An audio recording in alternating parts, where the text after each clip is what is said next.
Welcome back, guys. So in case you didn't already know about the 180SX, it's totaled by a drunk driver. If you haven't seen the video, go check it out.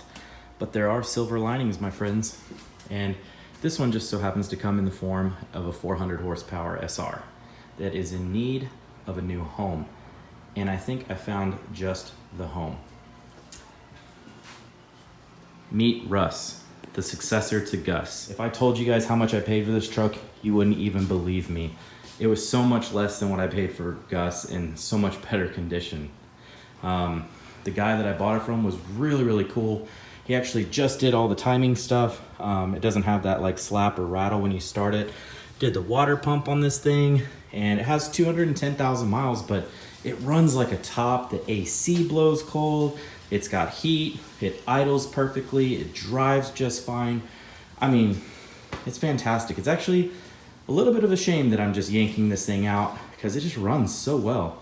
But yeah, let's kind of take a peek at this thing, look it over real quick. It's got some 18-inch Nissan Titan wheels that look to be brand spanking new. I kind of can't get over how clean these wheels are. Have brand new tires on them. He has some Bell-Tech Street Performance shocks on the front, not the drop spindles, but the shocks. It has drilled and slotted rotors and new pads in the front. And then walk around the side. This is the part that I need to actually get situated. These rear wheels look great.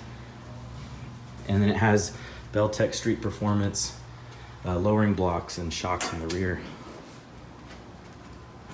Let's take a look. Rear bumper and sill are gone. You can see it's got the lowering blocks, shocks. The underside's really clean, no leaks. You know, obviously the grommets are pretty messed up because of the Texas heat, but I mean, it's not a rust bucket. And I just honestly can't get over how clean these wheels are. It really is almost a shame that I'm gonna get rid of them. They're just not really my style. 18s aren't my thing. But has a little lockbox back here that works. It's got the key, some super sweet window decals, and the interior is just light years better than Gus was. Non-cracked dash, but you guys already know the drill. You know how things are about to go down with this thing. We're gonna do a full restoration in here. It's kind of messed up. Carpet's kind of gross. We're gonna get some new carpet for it. Racing seats. I'm gonna be building some custom seat rails. But yeah, you already know the drill. So, I'm really happy about this thing. Really happy about it. All right, guys, so I wanna know from you specifically how you want me to go about this. Because my current train of thought, I don't know. I'm at a bit of contention with myself because originally I thought, okay, I'm gonna buy this truck and I'm just gonna go insane with it. I'm gonna pop the cab off, I'm gonna pop the bed off, go fully tubular with an integrated chassis and an integrated cage and everything else, you know, gut the bed out, do a full independent rear suspension setup, tubular front ends, just the works, you know, just go crazy with it. And then I got to thinking about it, and I'm just like, you know, I feel like I would miss the mark completely. I feel like I would lose the essence of what makes these trucks so cool in the first place. And more importantly, I would lose that relatability. Because let's be honest for a second, like, like your average person, do they have a TIG welder, a MIG welder, a tube bender, and all like specialized? I mean, like every single drawer that I have is full of like specialized tools that I've picked up over the years and like have amassed. And your average person just doesn't have all of that stuff usually. So it kind of wouldn't be fair to start there, because I feel like people wouldn't be able to follow along. It's like those channels that do crazy, wild builds. They're entertaining to watch, but not for a really long time because it's just not relatable. Or like somebody that has just tons and tons of money to throw at something. I just think you would just, you lose what makes these things valuable in the first place in a way. You know, because These cars are unreal expensive now. The S chassis, I've owned so many of them. Back when I was in high school, you could get one for 500 bucks running, and it was actually a pretty clean car. You know, you could spend $1,000 and get a really decent one, or 1,500 and so on. You know, you get the idea. Now, you're lucky if you find a straight bodied shell for around $1,000 and that's just a shell. I mean, all the extra bits that come with it, you know, those are just a bonus at that point. But that's what makes these things so cool, is that you can pick them up for the fraction of the cost running and driving for what these things cost, and you can do swaps. I feel like a lot of people are trying to find cheaper alternatives to go drifting or racing or whatever, and this is a good contender. And if I just go insane with it right off the bat, I just feel like I won't really connect with you guys that well, because we all come from different walks of life and we all come from different backgrounds and stuff. And you know, if I start off mild and show you guys how to do some swaps and some basic wiring and, you know, like a battery relocation and, you know, the normal stuff that I do, if you've seen my last truck, basically, you know, if I was to emulate Gus and go through and show you how to basically make another little Gus truck, that's feasible for most people without breaking the bank.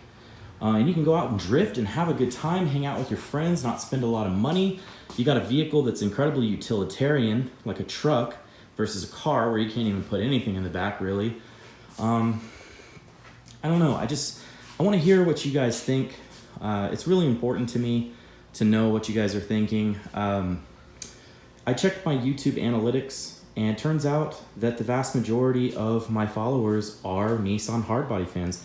You know, I'm going to be completely honest and clear with you guys. I had no idea that there were so many Hardbody fans out there. I just never knew that there were so many people out there that love these little trucks the way I do. And it's really the driving force behind me getting another one. You know, when I made my original video showing the 6-week build process for Gus, I had no idea that it would get so much attention, or the dashboard refinish.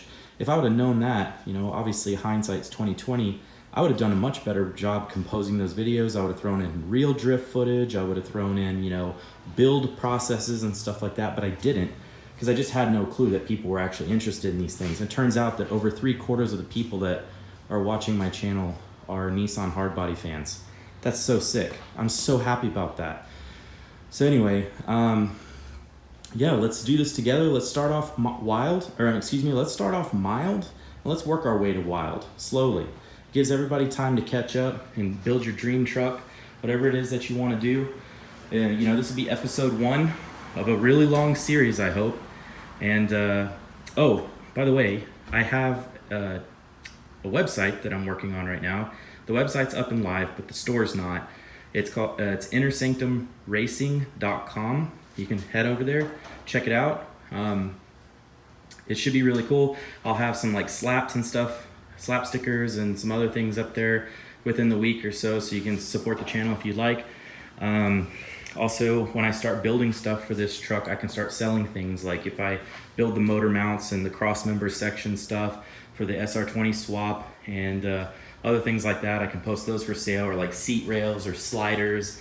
Whatever the case, whatever I start building and fabricating, I can sell on the site. Also, I'm going to put up a free template for you guys to download so you can re-drill your hangers correctly, so there's no mistake.